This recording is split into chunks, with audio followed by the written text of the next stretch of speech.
हमारे चैनल में। तो आज का जो हमारा टॉपिक है वो शुरुआत होता है प्राचीन भारत के इतिहास से। तो प्राचीन भारत के इतिहास के कुछ स्रोत के बारे में हम लोग जानेंगे। तो प्राचीन भारतीय इतिहास के स्रोत अनेक और विविध प्रकार के हैं। इन्हें हम दो श्रेणियों में विभाजित कर सकते हैं, एक है साहित्यिक और दूसरा पुरातात्विक। अब साहित्यिक स्रोत के अंतर्गत क्या आ जाएगा भाइयों, तो ब्राह्मण साहित्य आ जाएगा। उसके अंतर्गत हमारा वेद आ जाएगा। वेद के बारे में जानते हैं। वेद भारत के प्राचीनतम ग्रंथ हैं जिनका संकलन करता महर्षि कृष्णद्वैपायन वेद व्यास को माना जाता है। वेद की संख्या कितनी है, तो ऋग्वेद, यजुर्वेद, सामवेद तथा अथर्ववेद 4 वेद हैं। ऋग्वेद के बारे में जानते हैं। यह प्राचीनतम वेद माना जाता है। इसमें मंडल जो है वो 10 हैं तथा सूक्त जो है 1028 हैं। इस वेद को पढ़ने वाले जो ऋषि हैं उनको होत्री कहते हैं। ऋग्वेद का पहला एवं 10वां मंडल सबसे अंत में जोड़ा गया है। अब अगला देखते हैं। ऋग्वेद के तीसरे मंडल में सूर्य देवता सावित्री को समर्पित प्रसिद्ध गायत्री मंत्र है। 9वें मंडल में देवता सोम का उल्लेख है तथा 10वें मंडल में चतुर्वर्ण व्यवस्था का उल्लेख है। चतुर्वर्ण व्यवस्था मतलब 4 व्यवस्था, ब्राह्मण, क्षत्रिय, वैश्य और शूद्र। अब एक चीज है नोट, यूनेस्को द्वारा ऋग्वेद की 30 पांडुलिपियों को UNESCO memory of world register में शामिल किया गया है। चलिए अगला चलते हैं भाइयों, समय का अभाव है। अब अगला क्या है भाइयों हमारा, देखिए यहाँ पर हमारा आ गया अब यजुर्वेद। देखिए तो इसमें यज्ञों के नियमों या विधानों का संकलन मिलने के कारण इसे कर्मकांडीय वेद भी कहा जाता है। यजुर्वेद के 2 भाग हैं, शुक्ल यजुर्वेद और कृष्ण यजुर्वेद। शुक्ल यजुर्वेद केवल पद में है जबकि कृष्ण यजुर्वेद गद्य एवं पद्य दोनों में है। शुक्ल यजुर्वेद को वाजसनेयी संहिता कहा जाता है। यजुर्वेद के मंत्रों का उच्चारण करने वाला पुरोहित अध्वर्यु कहलाता है। सामवेद, साम का अर्थ क्या होता है, ज्ञान। सामवेद में मुख्यतः यज्ञों के अवसर पर गाए जाने वाले मंत्रों का उल्लेख है और सामवेद से ही भारतीय संस्कृति की उत्पत्ति मानी जाती है। अब क्या है, इस ग्रंथ में कुल 1875 ऋचाएं हैं जिसमें मूल रूप से 99 ऋचाएं ही सामवेद की हैं। शेष कहाँ से है, तो शेष ऋग्वेद से लिया गया है। सामवेद के मंत्रों का जो गान करता है उसको उद्गाता कहते हैं। अगला है हमारा अथर्ववेद। तो 3 वेदों के बाद अंत में इसकी रचना अथर्व तथा अथवा अंगिरस ऋषि के द्वारा की गई, इसलिए इसे अथर्वांगिरस वेद भी कहा जाता है। याद रखने वाली चीज है ये। इसमें ब्रह्म ज्ञान, धर्म, औषधि प्रयोग, रोग निवारण, जादू टोना, तंत्र मंत्र आदि अनेक विषयों का वर्णन है।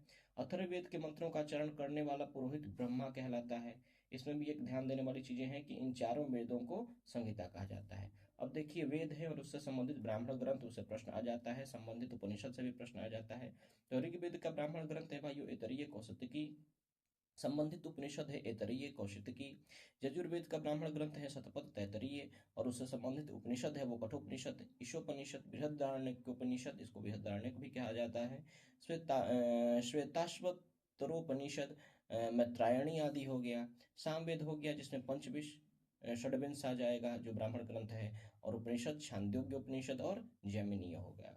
अथर्ववेद का ब्राह्मण ग्रंथ गोपद है और मुंडकोपनिषद, मांडुक्योपनिषद और प्रश्नोपनिषद जो है दोस्तों ये इसका क्या हो जाएगा, उपनिषद हो जाएगा। अब अगला है वेदांग। वेदांग क्या है भाइयों, तो वेदों को भली भांति समझने के लिए 6 वेदांगों की रचना की गई। इसमें शिक्षा जो है उसमें उच्चारण विधि समझाई गई है और भी चीजें हैं। ज्योतिष, भाग्यफल, कल्प, कर्मकांड, व्याकरण, शब्द व्युत्पत्ति, निरुक्त जो है वो भाषा विज्ञान है तथा छंद जो है वो चतुष्पदी श्लोक है। अब अगला जो है हमारा भाइयों वो है पुराणों की संख्या। पुराण से संबंधित तो पुराण कितने हैं, तो 18 हैं। पुराणों के आदि संकलनकर्ता लोमहर्ष अथवा उनके पुत्र उग्रसुरा को माना जाता है। पुराणों में मत्स्य पुराण सबसे प्राचीन एवं प्रामाणिक है। तो पुराणों की महत्ता वंशावली के कारण है। मत्स्य पुराण सातवाहन वंश से, विष्णु पुराण मौर्य वंश से तथा वायु पुराण गुप्त वंश से संबंधित है। तो इस तरीके से हमारे ये ग्रंथ समाप्त हुए। अगला में हम लोग ब्राह्मणेतर ग्रंथ मतलब कि ब्राह्मण ग्रंथ के बाद वाले जो साहित्य हैं बौद्ध इत्यादि उसकी चर्चा करेंगे। अब आइए हम लोग देखते हैं भाइयों इस टॉपिक, इन जो हम लोग टॉपिक पढ़ चुके हैं उससे कुछ संबंधित प्रश्न करने का प्रयास करेंगे। पहला प्रश्न हमारे सामने, ऋग्वेद के किस मंडल में गायत्री मंत्र का उल्लेख है? इसका उत्तर है तीसरे मंडल। अगला प्रश्न है, भारतीय संगीत का जनक किसे माना जाता है? तो सामवेद को। अगला प्रश्न है हमारे सामने, तंत्र मंत्र, जादू टोना और वशीकरण से संबंधित कौन सा वेद है? तो अथर्ववेद। अगला प्रश्न है, ऋग्वेद के किस मंडल में सोम देवता का उल्लेख है? उसका उत्तर है 9वें मंडल। शतपथ ब्राह्मण किस वेद का ब्राह्मण ग्रंथ है? इसका उत्तर है यजुर्वेद। अगला प्रश्न है, वेदों को समझने के लिए कुल कितने वेदांगों की रचना की गई है? उत्तर होगा 6। अगला प्रश्न हमारे सामने है, रामायण की रचना किसके द्वारा की गई? तो उसका उत्तर होगा महर्षि वाल्मीकि। अगला प्रश्न हमारे सामने है दोस्तों, पूरा पाषाण काल के किस काल में लोग पॉलिशदार पत्थर हथियारों का उपयोग करते थे? उसका उत्तर होगा नवपाषाण काल। अगला प्रश्न है, चावल का प्राचीनतम शक इलाहाबाद के किस स्थान से प्राप्त हुआ है? उत्तर है कोरडी हवा। अगला प्रश्न है, पहिए का आविष्कार किस काल की एक महत्वपूर्ण घटना थी? उत्तर है नवपाषाण काल। अगला प्रश्न है हमारे सामने, किस स्थान पर मालिक के शव के साथ कुत्तों को दफनाने का साक्ष्य मिला है? तो बुर्जहोम इसका उत्तर होगा। अगला है, प्राचीनतम खोजों के आधार पर भारतीय उपमहाद्वीप में प्राचीनतम कृषि साक्ष्य वाला स्थल कौन है? तो उसका उत्तर लहुरा देव।